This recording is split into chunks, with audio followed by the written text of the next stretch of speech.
అందరికీ నమస్కారం అండి. వెల్కమ్ టు దివ్య శ్లోక పథం. ఈ ఛానల్లో నేను శ్లోకాలు వాటి అర్థాలు చెప్తానండి. ప్రతి శ్లోకం ఎలా చదవాలి, అక్షరాలు అన్నీ చెప్తానండి. ఇది నేను గురుముఖంగా నేర్చుకున్న శ్లోకాలే. ఈ వీడియోలో ఆదిశంకరాచార్యులు విరచిత సౌందర్యలహరిలోని మొదటి శ్లోకం గురించి చెప్తానండి. అసలు సౌందర్యలహరికి ఎన్ని శ్లోకాలు అని అంటే 100 శ్లోకాలండి. 1 నుంచి 41వ శ్లోకం వరకు ఆనందలహరి. ఈ 41 శ్లోకాల్లోనూ అమ్మవారి అంతర్గతం అంటే ఇన్నర్ శక్తి గురించి చెప్తారు. అక్కడ 42 నుంచి 100 శ్లోకం వరకు అమ్మవారి ఔటర్ బాహ్య శక్తి గురించి చెప్తారండి. శివశక్త్యా యుక్తో యది భవతి శక్తః ప్రభవితుం న చేదేవం దేవో న ఖలు కుశలః స్పందితుమపి అతస్త్వామారాధ్యాం హరిహర విరించాదిభిరపి ప్రణంతుం స్తోతుం వా కథమకృత పుణ్యః ప్రభవతి. ముందుగా ఈ శ్లోకంలో ఏమేం మార్క్ చేసుకోవాలి అని నేను చెప్తానండి. ఫస్ట్ ఎలా చదువుకోవాలో చెప్తాను. శివశక్త్యా యుక్తో, ఇక్కడ కామ పెట్టుకోండి, యది భవతి శక్తః ప్రభవితుం నచేదేవం దేవో న ఖలు కుశలః స్పందితుమపి అతస్త్వామారాధ్యాం హరిహర విరించాదిభిరపి ప్రణంతుం స్తోతుం వా కథమకృత పుణ్యః ప్రభవతి. ఇక్కడ మార్క్ చేసుకోవాల్సింది, ఇక్కడ ఫస్ట్ లైన్ కామ పెట్టుకోవాలి. భా కింద ఒత్తు భా కాబట్టి అండర్లైన్ చేసుకోవాలి. ఇట్లా ఒత్తులు ఎందుకు అండర్లైన్ చేస్తున్నాను అని అంటే అక్కడ ఒత్తు పలకాలి అనేది మనకు తెలుస్తుందండి. తర్వాత రెండు భాలు వచ్చాయి. తర్వాత సెకండ్ లైన్లో నచేదేవం దేవో నఖలు ఖాకి ఒత్తు ఖ కుశలః స్పందితుమపి అతస్త్వామారాధ్యాం ధ్యాంకి ఇక్కడ అండర్లైన్ చేసుకోండి. హరిహర విరించాదిభిరపి భి అనే దాని కింద అండర్లైన్ చేసుకోండి. ప్రణంతుం స్తోతుం వా కథ అనే కింద థా ఒత్తు థా కాబట్టి అండర్లైన్ చేసుకోండి. కథ మకృత పుణ్యః ప్రభవతి భా కింద అండర్లైన్ చేసుకోండి. ఇప్పుడు విసర్గలు వచ్చినప్పుడు ఎలా మనం పలకాలి అని, పా ముందు ఏ విసర్గ వచ్చినా హాఫ్ ఎఫ్ పలకాలి. శక్తః ప్రభవితుం శివశక్త్యా యుక్తో యది భవతి శక్తః ప్రభవితుం. సెకండ్ లైన్లో ఇక్కడ వచ్చిందండి, నచేదేవం దేవో నఖలు కుశలః పూర్తి హా పెట్టుకోవాలి. స్పందితుమపి అతస్త్వామారాధ్యాం హరిహర విరించాదిభిరపి. ఇక్కడ విసర్గలు లేవండి ఈ లైన్లో. ఇంకా ఫోర్త్ లైన్లో ప్రణంతుం స్తోతుం వా కథమకృత పుణ్యః ప్రభవతి. పా కింద విసర్గ వచ్చింది, హాఫ్ ఎఫ్ అని పలకాలి. శివశక్త్యా యుక్తో యది భవతి శక్తః ప్రభవితుం నచేదేవం దేవో న ఖలు కుశలః స్పందితుమపి అతస్త్వామారాధ్యాం హరిహర విరించాదిభిరపి ప్రణంతుం స్తోతుం వా కథమకృత పుణ్యః ప్రభవతి.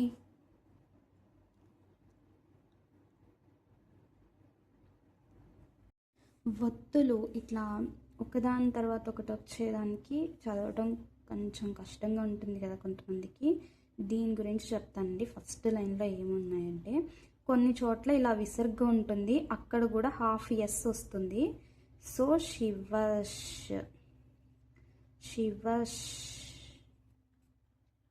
శక్త్యా ఇక్కడ 2 సాలు షాలు అంటే మెలికి షాలు ఉన్నాయి. శక్త్యా ఇక్కడ ఈ త్ షక్ త్ యా యాకి దీర్ఘం శివశక్తియా శివశ్ ఇక్కడ కామ పెట్టుకోండి శివశక్త్యా శక్తియా యుక్తో యుక్తో యుక్తో యుక్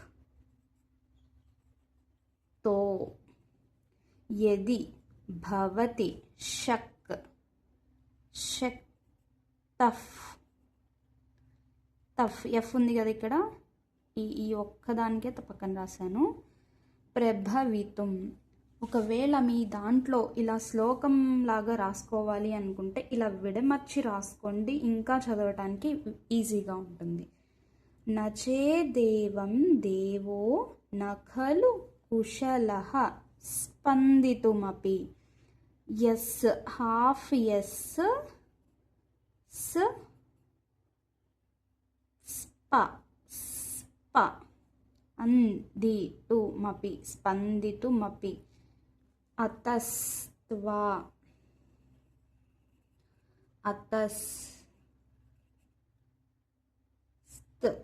అతస్త్ వా ఇందులోనే 3 అక్షరాలు ఉన్నాయి.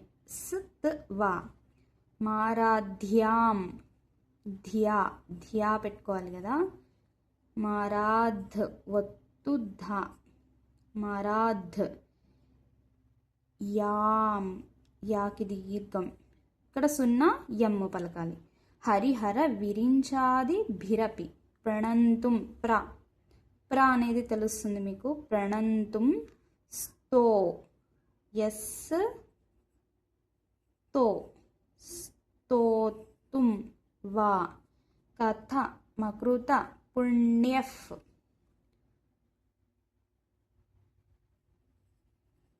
అణ పుణ్యఫ్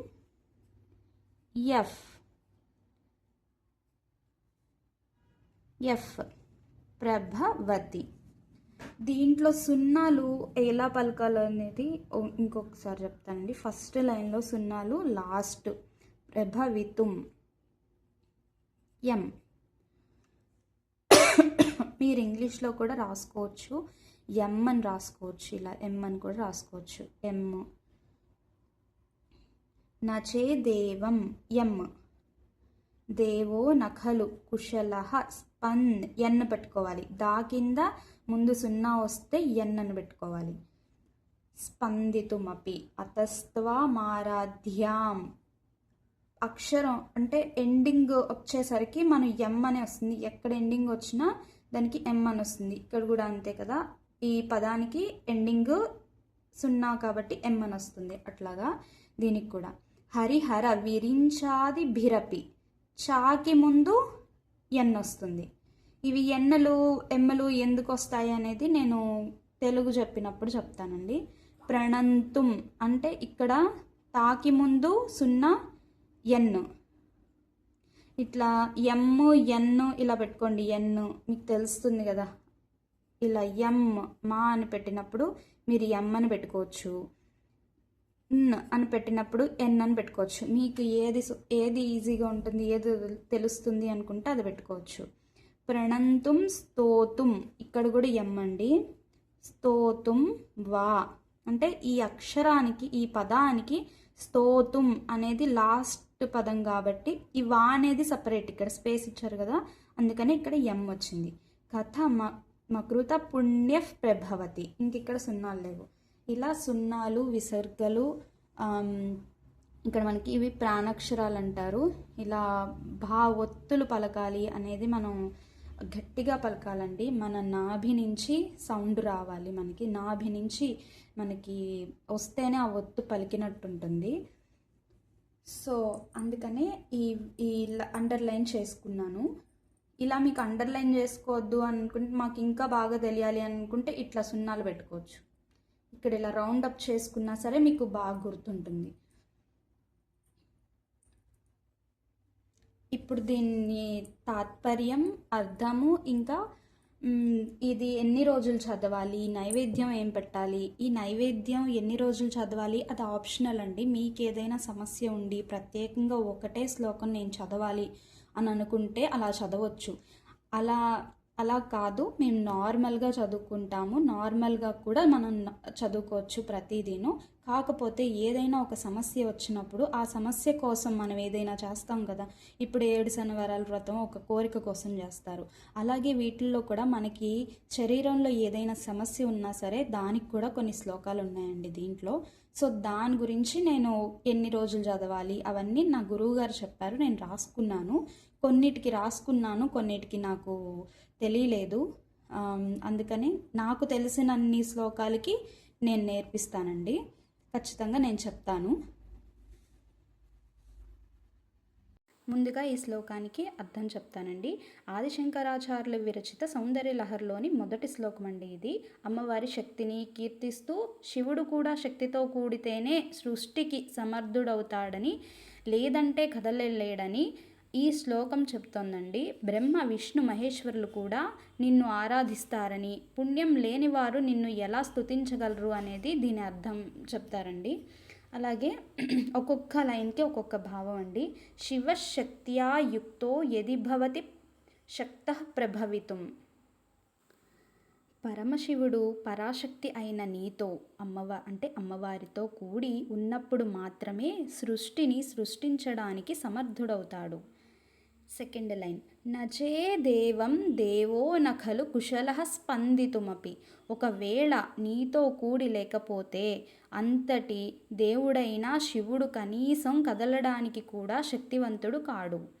థర్డ్ లైన్, అతస్త్వామారాధ్యాం హరిహర విరించాదిభిరపి.